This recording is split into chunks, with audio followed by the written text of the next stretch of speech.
Episode 3695, How Words Shape Your World.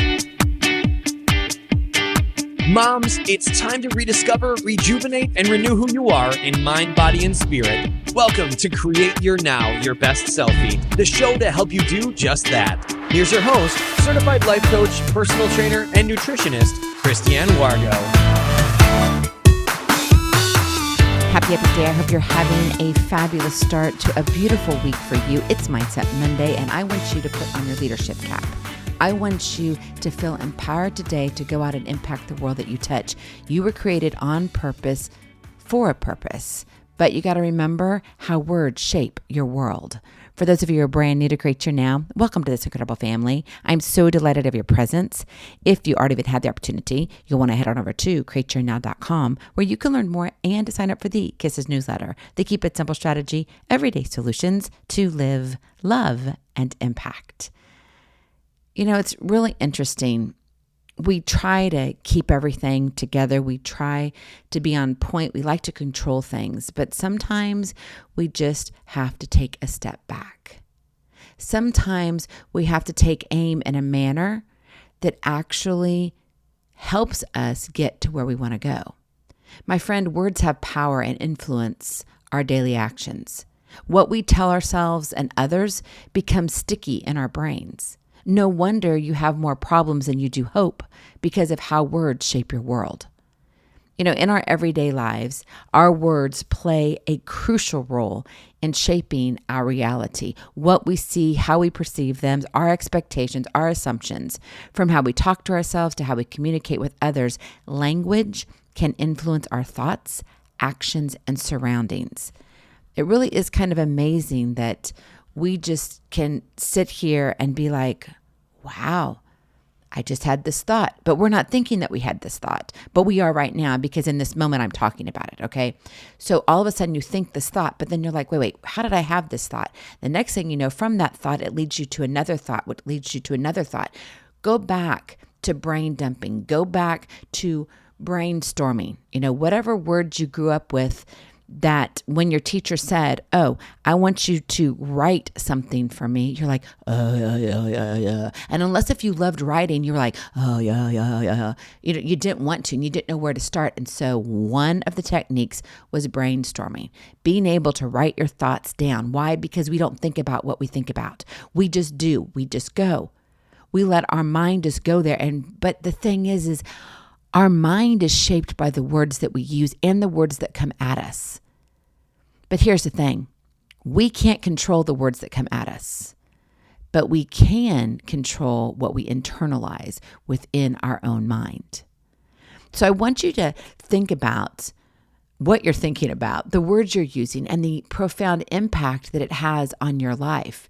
And I want us to explore how you and I can harness this power within ourselves for a positive change, a positive outcome. We may not like the results of the situation that we're in or the season of life that we find ourselves, but we can look at things with more optimism. Change your words, change your life.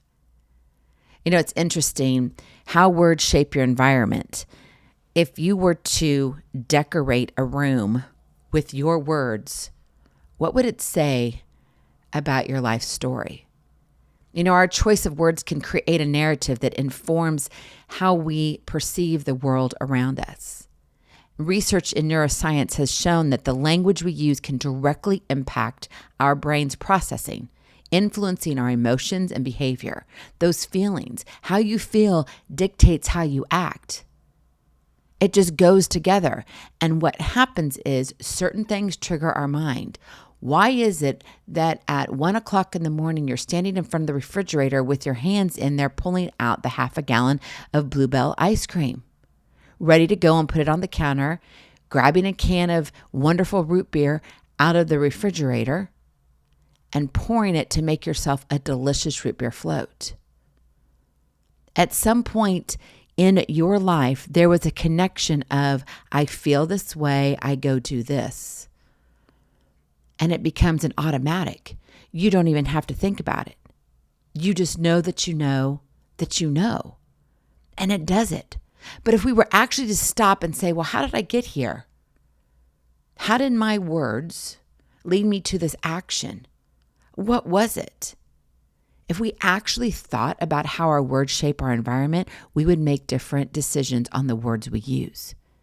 And so by cultivating a vocabulary that is empowering and positive, that lifts you up, moves you forward, we can construct a more optimistic and authentic reality for ourselves. That doesn't mean you're lying to yourself. Don't sit here and be that person who says, oh, life is great, but man, like literally you've got a hurricane behind you. No, you've got to honor where you are in the season that you're in, but you don't have to stay there. You don't have to live in the clouds of your mind. You can have a sunrise or a sunset that's beautiful every single moment. You get to choose on the words you use and how it shapes your environment, the story of your everyday. Also, what about establishing credibility through language? The words we use not only shape our external environment, but it also establishes credibility and self-perception within ourselves. Studies have indicated that positive self-talk can boost self-esteem and performance, while negative self-talk can hinder progress and create self-doubt.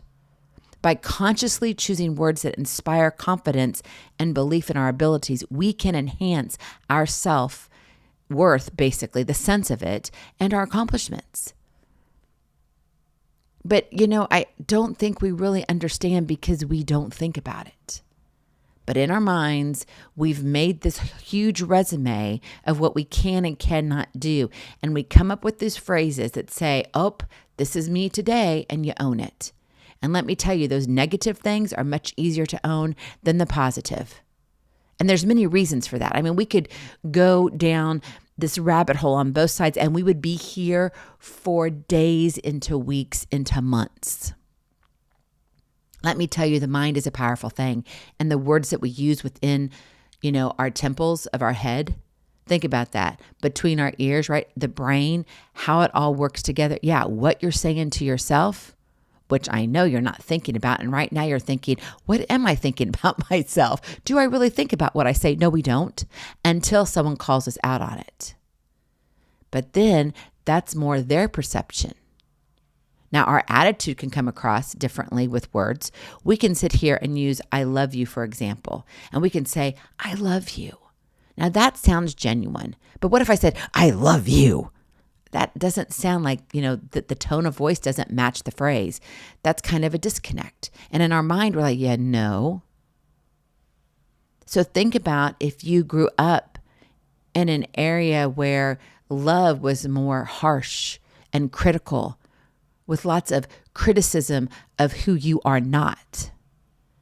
Love may be something that you're like, I don't like that language, and you don't use that word.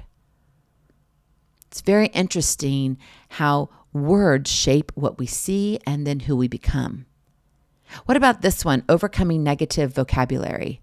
Many individuals, us, you, me, but seriously, a lot of people struggle with negative self-talk, perpetuating this cycle of limiting beliefs and behaviors. And by becoming aware of our internal dialogue, what we keep saying, between our two ears, and challenging those negative thoughts that come up, we get to reframe our words and beliefs in a more constructive light. Reframing is like, okay, I don't like the way this room is built out. I want to expand it. I want the open concept, right? If you look at houses, if you buy an old house and you're like, yeah, I don't like all these individual compartments, you can blow it up. Not the house, but the room, right? Blow out the wall and be like, yes. And you get to reframe how you build it. That's the same thing with overcoming negative vocabulary. You get to reframe the words that you use, which builds up walls, good or bad. This process of cognitive restructuring allows us to replace harmful language patterns with affirming and, again, empowering vocabulary. Words have power. I have a good friend of mine. Her name is Marianne Renner, and she wrote a book called Self-Talk. I've got the link here in the show notes. You want to check it out. You should pick it up. And she shares a framework, that rebuilding, called SEER, story plus emotion plus action equals result. If we slow down enough and pay really close attention to what we are saying, maybe we will hear how horribly we treat ourselves with our words, meaning that we think about what we think about. What are we saying?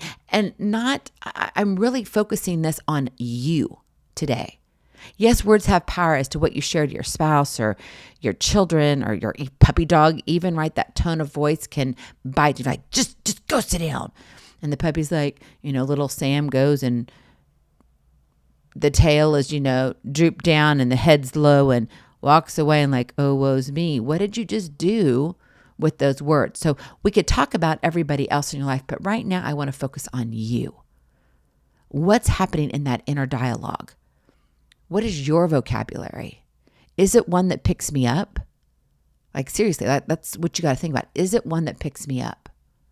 Is it one that empowers me to, yeah, I know I may not like where I'm at, but I can keep going. I can take that one step at a time because it's going to lead me to miles of greatness.